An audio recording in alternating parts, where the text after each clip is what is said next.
말씀의 제목을 같이 한 소리 담고 있습니다. 시작. 하나님을 가까이 하는 것이 가장 복된 길입니다. 아멘. 하나님을 가까이 하는 것이 가장 복된 길입니다. 라는 제목으로 말씀을 진행하겠습니다. 자, 눈을 한번 마주쳐 봅시다. 오늘 하나님께서 우리에게 열어주시고자 하는 길은 복된 길입니다. 복된 길. 우리가 복된 길에 대해서는 이미 나눴어요. 몇 주 전에. 에녹의 삶을 통해서 도대체 복된 길이 뭐냐. 세상의 것을 다 가지고 누리고 쌓아놓아도 만약 그 인생이 하나님과 함께하지 않는다면 그 인생은 결코 복되다고 볼 수는 없죠.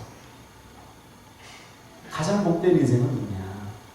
하나님께서 복되다고 하는 인생은 누구냐? 성경이 증언하고 있는 정말 복받은 사람들은 누구냐? 바로 하나님과 동행하는 사람.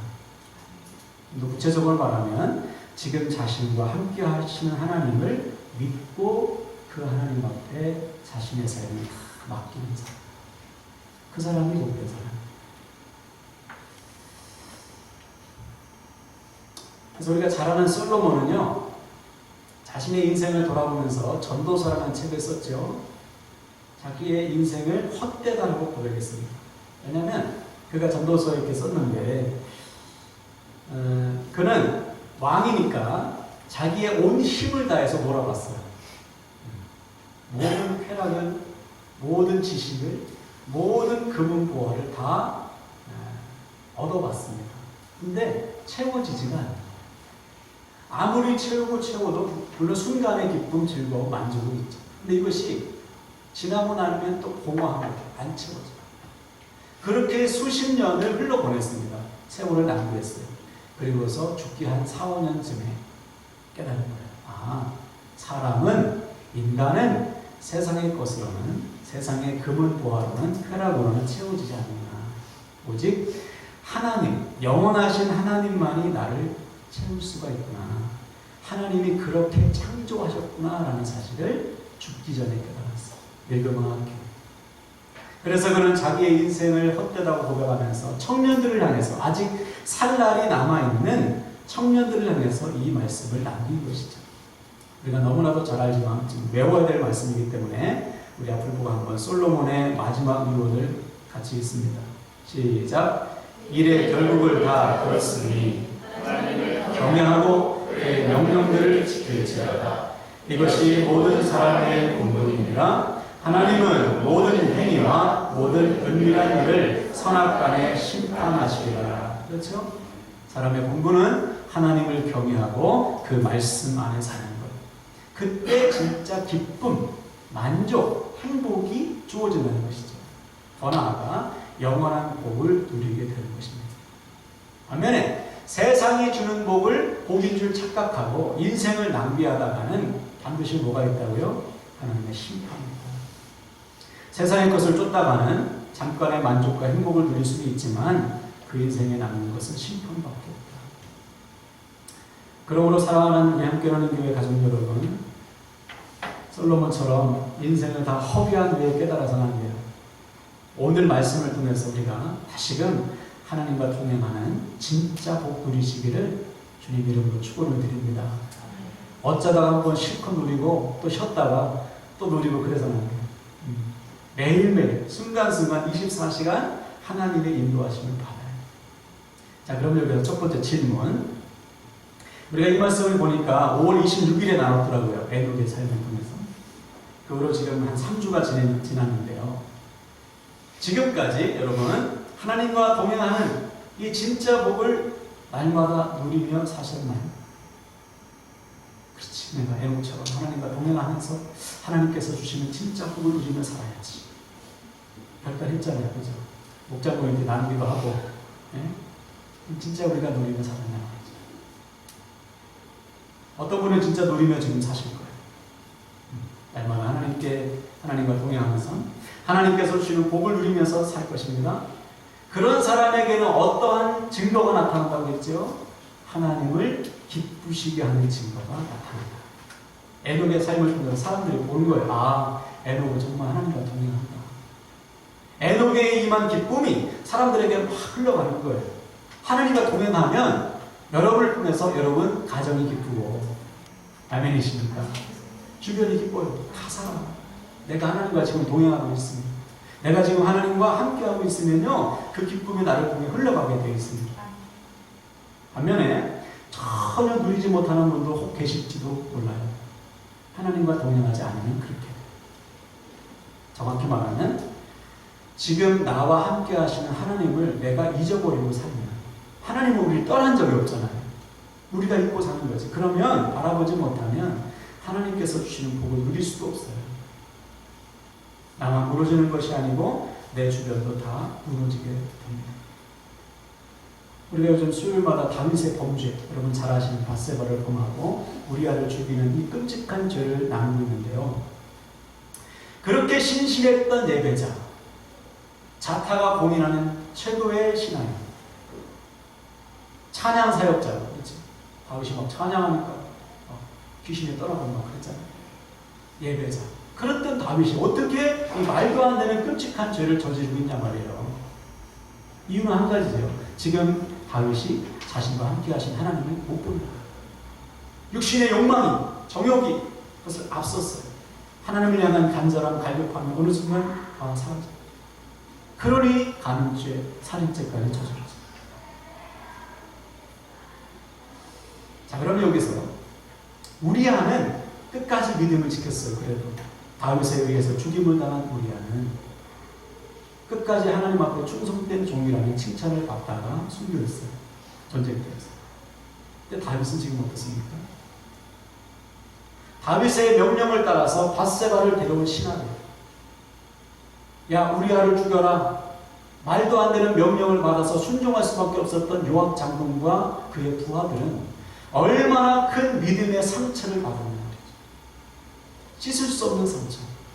아니 예배자였던 다윗이 왜 이런 명령을 하지? 아니 다윗처럼 신실한 하나님의 사람을 어떻게 유부녀를 데려오라고 하지? 순종할 수밖에 없잖아요. 그러면 그들이 얼마나 많은 믿음의 상처, 영혼의 상처를 받았냐 말이죠. 다윗 한 사람이 무너지면 그 주변 전체가 죽게 되어 있어요. 다윗이 하나님과 동행하지 못하니까 주변에 다 무너지잖아요. 우리도 지금 이럴 수 있단 말이죠.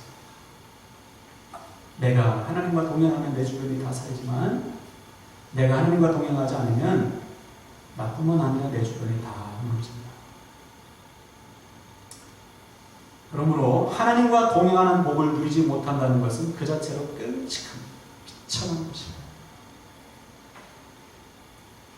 아니, 목사님 바쁘면 살다 보면 하나님 잊어버릴 수도 있죠. 목사님 한번 세상에 살아보세요. 그렇게 말씀하시는 분이 있어요. 그렇지 않습니다. 바쁠수록 동행해야죠. 힘들고 일이 많고 지칠수록 하나님 붙드셔야죠. 우리가 하면 안 되잖아요. 하나님이 하셔야죠. 한번 따라합시다. 하나님이 하셔야 한다. 하나님이 하셔야 한다. 네, 그래야 우리 삶에 하나님의 복이 임하고 다 살죠. 사랑하는 여러분, 우리들은 다윗처럼 넘어져서는 안 됩니다. 하나님과 동행하지 못함으로 수많은 사람들에게 악한 영향 주어서는 안 돼요. 그러기 위해서는 오늘 반드시 결단해야 합니다.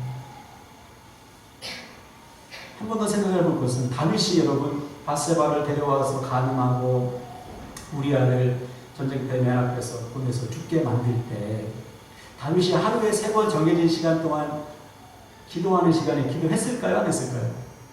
했죠. 그렇죠. 왕들은 아침에 딱 일어나면 서기관들을 불러서 하나님의 말씀을 들어야 돼요. 들었을까요? 안 들었을까요? 그렇죠. 안식일마다 예배했을까요? 안 했을까요? 했죠. 다 했어요. 기도도 하고 말씀도 듣고 예배도 드리고 아마 찬양도 했을 겁니다. 다윗이 찬양을 잘하니까. 그런데도 살인죄를 저지르고 간음죄를 저지르는 거예요. 이렇게 죄가 묻었어요.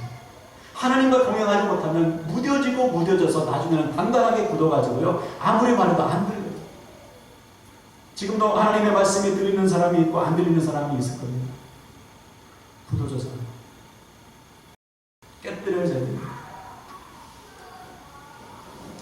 안 그러면 우리도 결국 믿음 따로 삶 따로 껍데기 신앙으로 전락할 수밖에 없어요. 실제로 오늘날 교회 안에 너무나 많은 성도들이 삶과 신앙이 분리되어 있어요. 오늘 믿음의 결단이 세상에 나아가서 실천되지 않는다. 그러면 어떠한 변화도 일어날 수가 없죠.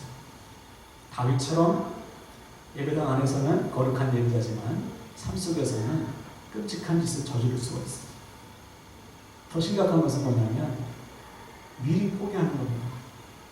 지난주에 말씀 나눴죠. 싸워보지도 않고 지는 거예요. 믿음대로 살 수 없다는 거예요. 세상에서 목사님 믿음대로 살 수가 없어요. 아닙니다. 여러분, 사셔야죠. 우리는 세상을 이길 수 없을지라도 우리 안에 계신 주님이 이기셨잖아요. 안 믿으십니까? 그 주님을 의지하여 나아가면 이겨요. 뭉클어들이면 숨어있으면 지고.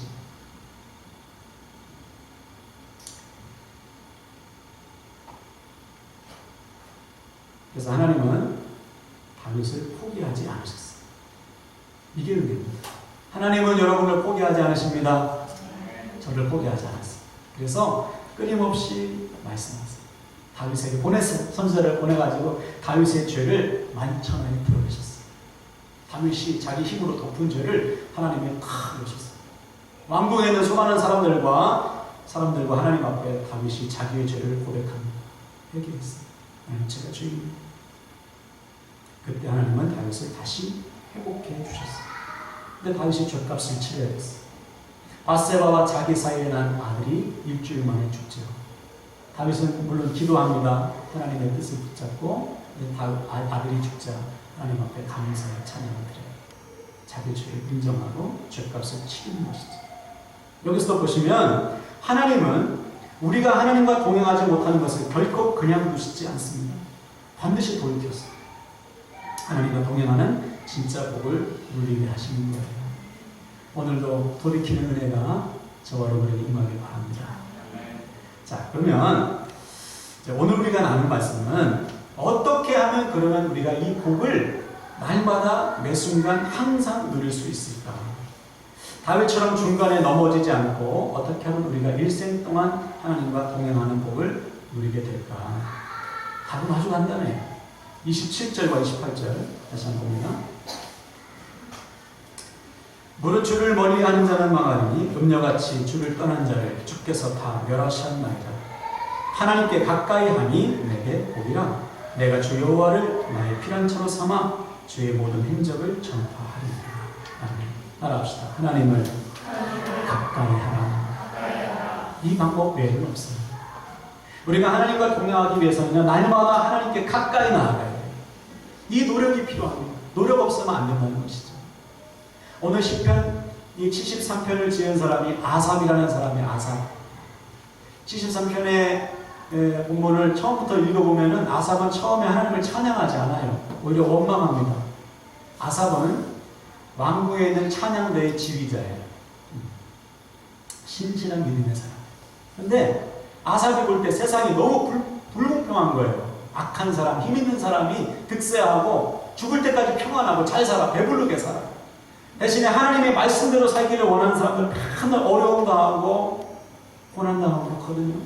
하나님 앞에 믿음이 자빠질 뻔했다고 고백해요. 흔들릴 뻔했다, 넘어질 뻔했다. 아이고 믿음대로 살아서 뭐하나 이렇게 우리가 고생하는데 그렇게 고백했어요. 아삽이. 그런데 그 아삽이 성전에 나아가 하나님 앞에 가까이 나아가는 순간 그의 생각이 바뀌어요. 17절을 보세요. 하나님의 성소에 들어갈 때에야 그들의 종말을 내가 깨달았나이다. 그들이 누굽니까? 힘있고 악한 자들. 하나님과 멀리하는 자들의 결국을 아삽이 깨달아요. 아, 그들에게는 심판 외에는 없구나. 믿음의 시험에 들었던 아삽이 하나님 앞에 나아가는 순간, 가까이 가는 순간 원망과 불평의 마음 이제는 완전히 바뀌었어요. 현실을 바라보는 시선이 바뀌었어요. 이전에는 불공평한 현실, 닥친 상황을 보고 마음을 빼앗기고 믿음이 흔들렸다면 이제는 오직 하나님을 보는 거예요. 그러면서 회개하죠. 내가 흔들렸던, 믿음이 흔들렸던 자신이 얼마나 어리석었는지를 회개합니다. 그리고는 이제 감사의 찬양이 터져나가요. 오늘 여러분에게 이러한 이 순서가 나와야 된단 말이에요. 원망과 불평으로 나왔을지라도 하나님께 가까이 하는 자는 감사의 찬양이 터져나. 23절 보세요. 내가 항상 주와 함께하는 주께서 내 오른손을 붙드셨나이다. 주의 교훈으로 나를 인도하시고 그 후에는 영광으로 나를 영접하시니. 현실의 상황 앞에 믿음이 흔들리고 방황할 때에도 하나님은 자신을 포기하신 적이 없다는 것이죠. 다시 주님께 가까이 이끌어서 회복하셨다. 이제는 더 이상 원망하지 않겠다. 오히려 나를 영광의 길로 인도하신 주님께 감사의 찬양을 드리고 있습니다. 그리고는 고백하죠. 우리가 잘 아는 말씀. 하늘에서는 주 외에 누가 내게 있으리요. 땅에서는 주밖에 나의 사모할 자 없나이다. 비록 지금 내 육체와 마음이 쇠잔하지만, 상황은 변화되지 않았지만, 오직 하나님은 나의 반석이시요 영원한 나의 분깃이시라. 영원한 나의 복이시라. 지금 아삽의 상황은 변한 게 없어요. 여전히 세상은 불공평하고 여전히 고난 가운데 있습니다. 여전히 어려움을 당하고 있지만 그의 시선이 하나님께로 지금 바뀝니다.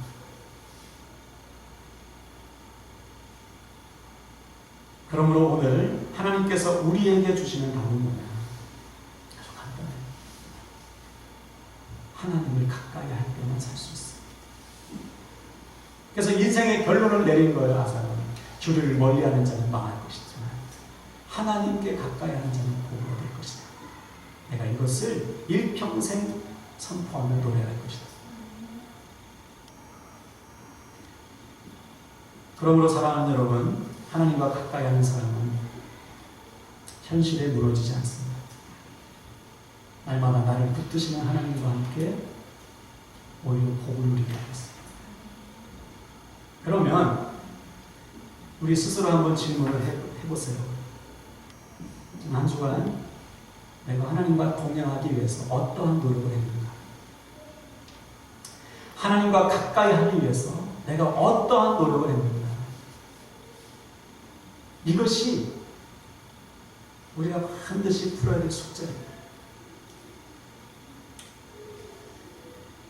저는요, 교회에서 거의 하루에 반 이상은 살잖아요. 맨날 와서. 그런데도 하나님과 가까이 살지 않을 때가 많아요. 와서 그냥 일하다 가는.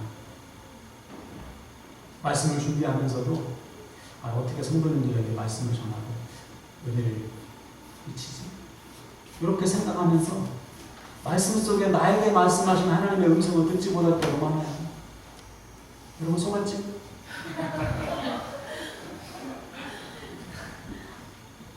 기도를 하면서도 내가 원하는 기도만 하나님 앞에 드리지 하나님께서 나에게 말씀하시는 것을 듣지 못할 때가 많아요. 아이들한테 큐티하라고 하면 얼른 숙제를 다 하듯이 큐티를 하고 덮고서 핸드폰 탁 만져. 하나님께 가까이 하려고 하는 노력이 정말 내가 하나님과 친밀한 교제를 누리고 싶은 마음이 나에게 없어요. 그러면 단체로 살아요. 따로. 사울왕이 왜 무너졌습니까, 여러분? 말씀을 멀리하는 순간 무너졌어요. 하나님을 바라보지 못한 순간 무너졌습니다. 같은 성전에 살면서도 사무엘과 엘리는 완전 달랐죠. 사무엘은 그 어린 사무엘은 하나님의 음성을 들었잖아요. 엘리는 못 들어요, 못 들어. 왜? 엘리는 하나님과 지금 무관해요. 가까이 하고 싶은 마음이 없어요. 성전에 살지. 그래서 어린 사무엘은 하나님이 너무 복 좋아. 하나님을 너무 사랑해. 날마다 하나님의 음성을 듣고 싶어. 하나님과 교제하는 삶을 살아. 하나님의 음성이 들리는 거예요. 우리도 마찬가지입니다. 노력하지 않으면, 애쓰지 않으면, 하나님과 친밀한 교제를 위해서 내가 날마다 부단히 노력하지 않으면 우리는 하나님과 동행할 수가 없습니다. 사랑하는 여러분, 오늘부터 하나님께 가까이 있는 삶 최선을 다하시길 바라요. 하나님 많은 걸 원하지 않으세요. 우리가 하나님과 가까이 하기만을 원하십니다. 매 순간 하나님 함께 계시는 이것만 해도 하나님 너무 기뻐하세요.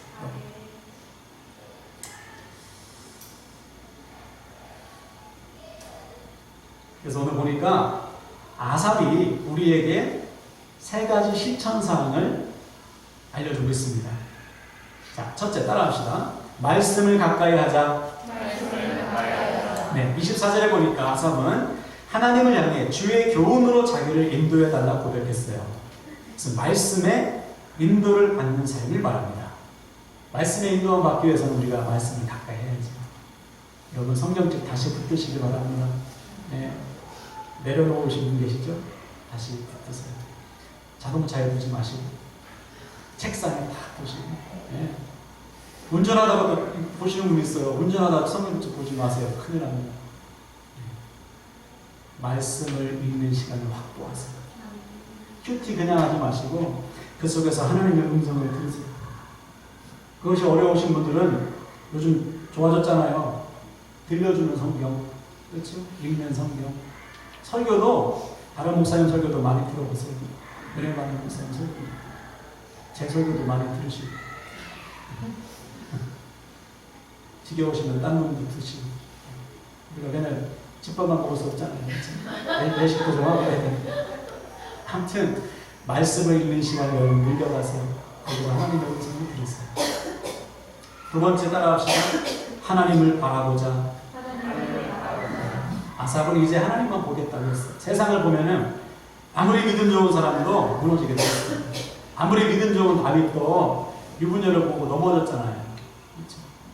얼마나 행복했어요. 유부녀인데. 그런데도 무너졌어요. 사단이 그렇게 역사하는 거예요. 다른 것을 보면 안 돼요. 하나님을 보셔야 돼요. 그래서 하나님만이 나의 소망이시다. 그래서 우리가 좀 전에 찬양했잖아요. 이사야의 고백처럼 주를 앙모하는 자는 독수리 날개치며 올라온 같은 새 힘을 얻게 될 것이다. 힘들 때마다 하나님 바라보시기 바랍니다. 세 번째로 마지막 따라합시다. 주님을 전파하라. 네. 아삽은 마지막으로 주님께서 나에게 행하신 이 일을 전파하겠다 다짐합니다. 마지막 절에. 이는 잊지 않겠다. 나를 보고 붙드셔서 이렇게 하나님께 가까이 하는 복을 새롭게 누리게 하신 하나님의 은혜를 모든 사람들에게 전파하겠다.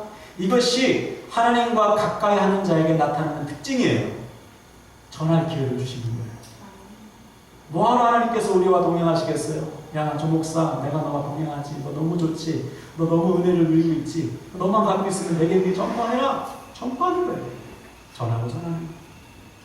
오늘부터 하나님과 동행할 때 하나님께서 이상하게 여러분에게 사랑을 붙여주실 것입니다. 그럼 전하세요. 여러분이 만난 그 하나님을, 여러분이 지금 누리고 있는 그 복을 마음껏 전하셔서 살리시기를 바랍니다. 할렐루야. 제가 말씀을 마무리합니다. 오늘은 아주 간단해요. 하나님을 가까이 하는 것이 복이다. 그러기 위해서는 날마다 하나님께 가까이 나아가야 됩니다.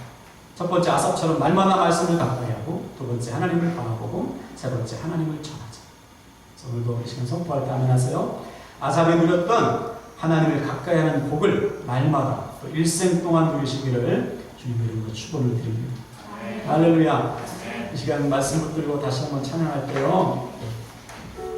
여러분, 우리가 말씀 전에 찬양했던 이 고백이 바로 아삽의 고백이에요. 눈앞에 보이는 상황은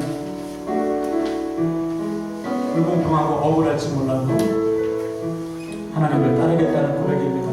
평생 그 하나님을 노래하며 전파하겠다는 고백입니다. 다시 한번 하나, 다시 하나, 마음 다하면서 찬양합시다.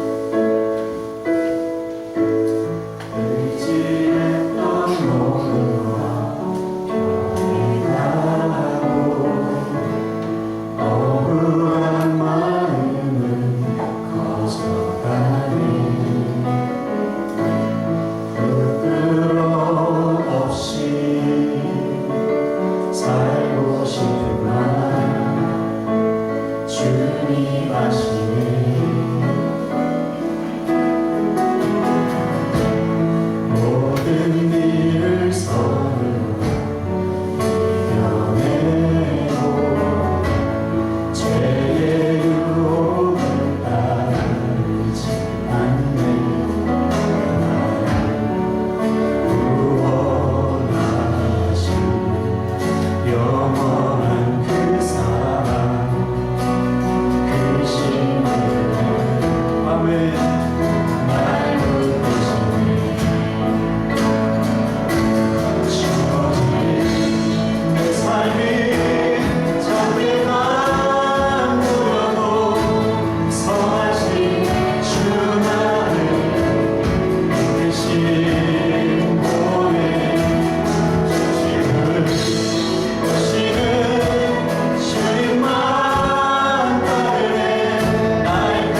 것은